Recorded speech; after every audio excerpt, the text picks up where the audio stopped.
E aí pessoal, tudo bem? Eu sou Edmilson Paixão e vocês estão no canal Arte e Ciência. Vamos dar início, dar prosseguimento aí a nossa série de vídeos sobre gráficos do movimento uniforme. Hoje nós vamos falar sobre velocidade em função do tempo. Então nosso gráfico vai falar de velocidade e o tempo que passou. Vamos lá. No nosso gráfico, perceba aí no primeiro gráfico que vocês têm aqui, se é velocidade, então eu vou ter um gráfico igual. Um gráfico que é V. Nós temos aí um gráfico que é V igual a F de t. Então vamos ter aqui V, metros por segundo, que é velocidade, e tempo, em segundos. No segundo gráfico, mesma coisa, V, metros por segundo e tempo, tempo dado em segundos. E aí, perceba logo de cara que no primeiro ele diz que o movimento é progressivo, no segundo o movimento é retrógrado. Então você vê que a diferença aqui é só uma, é que enquanto um tem uma linha verde em cima, na parte de cima do T, no outro nós temos aí uma linha verde abaixo, e é isso que dá a diferença. Então esta linha verde representa a velocidade. Velocidade. E aqui nós temos a origem, que é zero, a origem do tempo e a origem também da velocidade.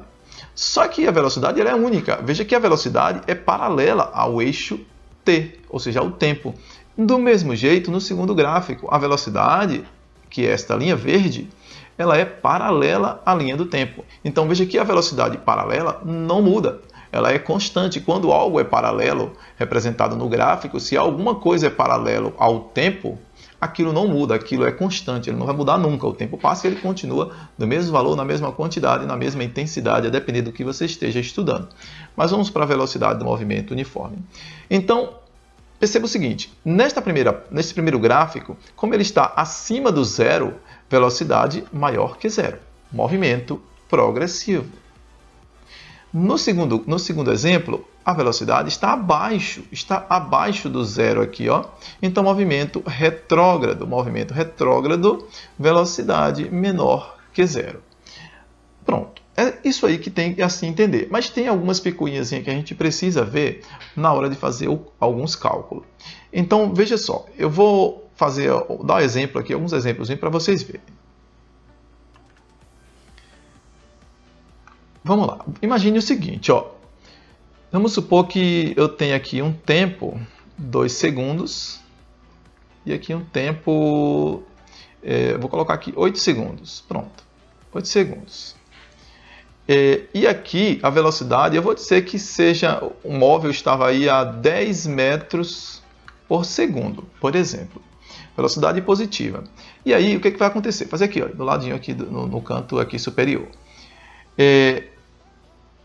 Antes de fazer, perceba o seguinte, dá para notar que tudo isso aqui na linha verde é velocidade, ela não mudou, é 10. Então V é 10. Só que o tempo era 2 segundos, onde eu tenho, e depois passou para 8 segundos. Então, de repente, você tem aqui um intervalo de tempo, ΔT, que você terá 8 menos 2, que dá 6 segundos. A velocidade é uma só, 10 metros por segundo.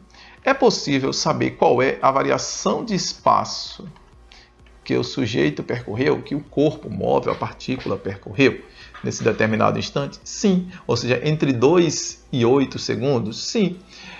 Eu posso fazer de duas formas. Eu posso dizer que o espaço ele é a velocidade vezes o tempo, ou ΔT, né, para ficar mais organizado aqui. Posso.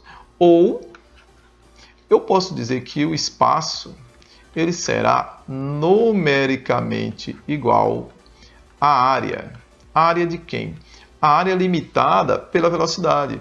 Então veja aqui, e o tempo dito, né?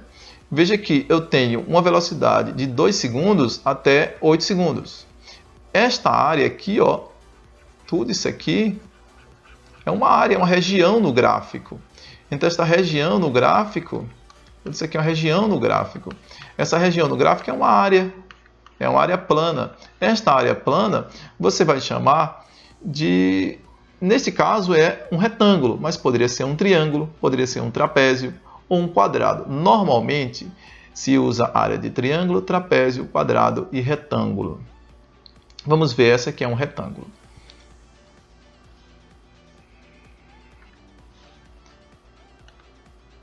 Vamos chamar aqui de área.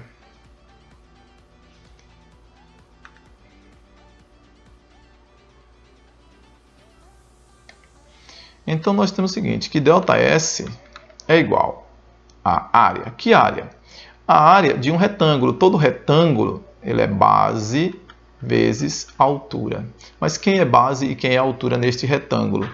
A base do retângulo é ΔT, é esse pedacinho aqui, ó, ΔT. Então isso aqui é a base do retângulo e a altura é aqui, ó. A altura é aqui. Quem é a altura? A velocidade. Porque a velocidade ela está aqui, está em 10. A altura é 10. E o tempo, que foi 6, ó, é isso aqui, ó, ΔT, que foi 6. Ficou meio junto aqui, meio bagunçado, né? Mas dá para entender. Então aqui, ó, ΔT é o tempo que foi, no nosso exemplo aí, 6, que é a variação, de 2 até 8.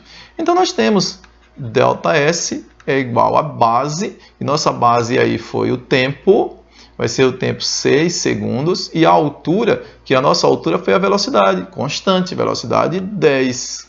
Então isso significa que ΔS vai ser igual a 60 metros. O móvel aí percorreu 60 metros de 2 a 8 segundos. No tempo de 2 a 8 segundos, ele percorreu 60 metros. Não comecei lá do 0, não. Eu só comecei do 2 até 8. Poderia começar do 0, mas não comecei. No segundo gráfico, também eu posso ter a mesma coisa. Se você quer o módulo do espaço percorrido, ele vai dar sempre positivo. Quando a gente não me interessa pelo móvel, só para representar em relação à trajetória dele, aí ele vai dar negativo. Vamos ficar por aqui. A gente vai ter mais exemplos para frente, certo? Então não deixa de acompanhar os próximos vídeos, de se inscrever no canal e também deixar o like no vídeo. Um grande abraço e até o próximo.